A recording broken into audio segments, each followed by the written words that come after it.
On Tuesday, the Environmental Protection Agency, sometimes referred to as EPA, the agency announced a notice of proposed rulemaking on renewable fuels standard. Lately, I've been a vocal critic of the EPA and their half-baked rules and regulations, especially as they relate to farming and agriculture generally.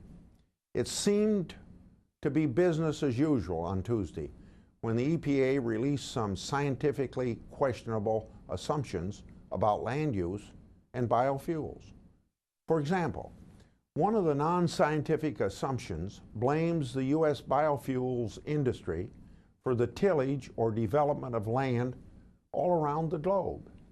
Assuming some farmer in Brazil is making decisions based on what Chuck Grassley does on his farm in New Hartford is outright ridiculous. Before we undermine our biofuels industry, we need to make sure the science exists. It's not fair to the biofuel industry, to the environment, or to our farmers to reduce biofuels because of an unsound and untested scientific theory hashed up by faceless EPA bureaucrats. The administration has left the door open for farmers and scientists to sound off and submit their opinions to the EPA. I hope a loud chorus of interested parties will voice their opposition to this rule that rests on shaky scientific foundations.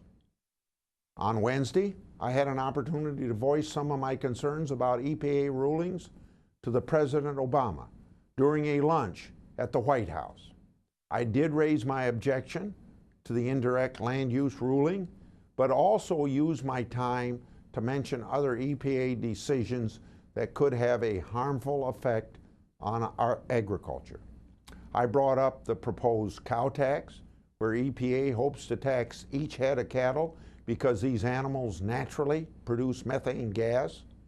We discussed the fugitive dust proposal, where anyone can be fined if the dust travels beyond their property line. Lastly, we spoke about the recent Sixth Circuit Court of Appeals ruling that permits be obtained for pesticide application under the Clean Water Act. Pesticides were never meant to be regulated under the Clean Water Act because they're already regulated under other federal law. The President wrote down each of these issues that are raised and said he would get me some answers. I plan on holding him to that commitment because the EPA's recent decisions are not hopeful for farmers.